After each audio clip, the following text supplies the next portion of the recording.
Bonjour à tous.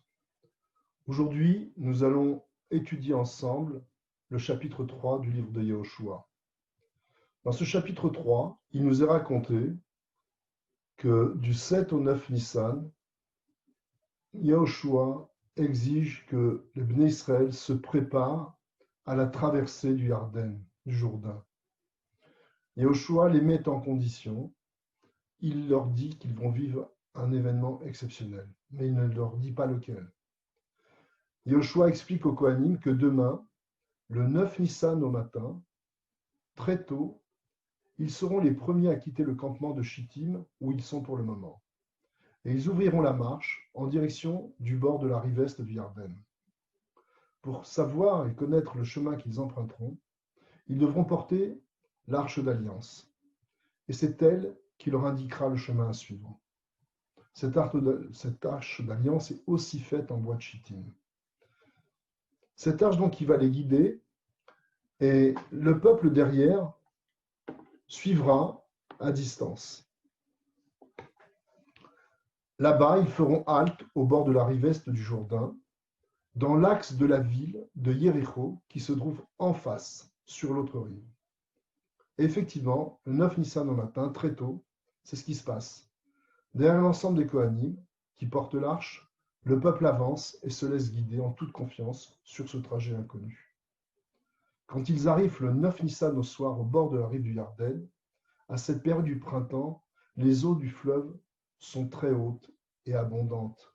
Les neiges du mont Hermon au nord ont fondu. Yehoshua leur précise que la traversée du Yarden aura lieu le lendemain matin, le 10 Nissan.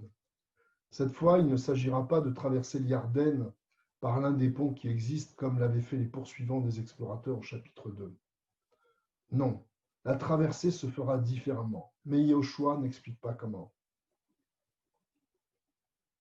Le 10 Nissan au matin, toujours, Dieu annonce à Yehoshua qu'aujourd'hui un miracle va se réaliser et que ce miracle attestera aux yeux de l'ensemble du peuple que Yehoshua est bien la personne désignée pour les mener à la conquête d'Eretz Israël. Et cet événement fera référence à la confiance que Dieu avait accordée à l'époque de la traversée de la mer Rouge à Moshe. Ce sera un événement d'une même ampleur. Yehoshua alors informe les enfants d'Israël, toujours en distillant l'information et en créant ainsi une forme de suspense. Sachez que vous avez tous traversé le Yarden, mais qu'au moment de pénétrer dans les eaux du Yarden, les Kohanim vous précéderont avec l'arche d'alliance. Aussitôt qu'ils ont mis leurs pieds dans l'eau, les eaux du Yarden s'arrêteront.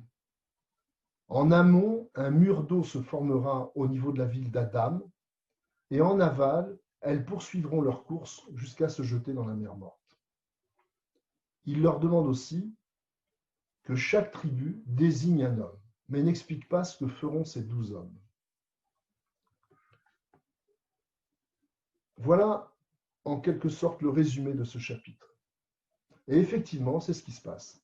Les Kohanim restent à pied sec dans l'Yarden, portent l'arche, et l'ensemble des enfants d'Israël s'exécutent en traversant rapidement, ils font un effort, et traversent à pied sec le Yarden. Comme dans le chapitre 2 qu'on a étudié hier, il y a une forte similitude avec des événements du passé. Là, en l'occurrence, se rejoue en quelque sorte la traversée de la mer Rouge, à moins grande échelle, avec des détails importants qui font des différences. Et d'ailleurs, je vous invite à les recenser. Mais cette scène fondatrice du passé des Bnei Israël, la traversée de la mer Rouge, elle s'est déroulée au printemps aussi. À l'époque, il s'agissait de fuir un pays, l'Égypte. Aujourd'hui, il s'agit de conquérir et d'aller vivre dans un pays qui leur a été promis depuis longtemps. Le fait que l'arche d'alliance les guide n'est pas un hasard.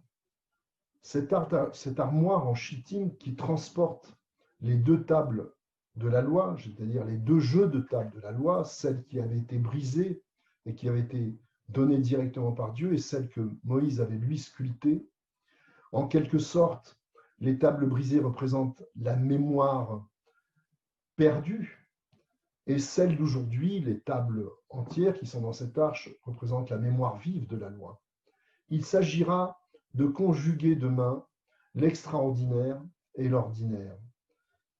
Et c'est sous cette dynamique, sous ce guide que sont les tables de la loi, que les Bnei Israël demain doivent réaliser cette conquête et vivre en Eretz Israël, en enchevêtrant au quotidien l'ordinaire et l'extraordinaire, la loi divine et leurs propres efforts. Je vous remercie et à demain.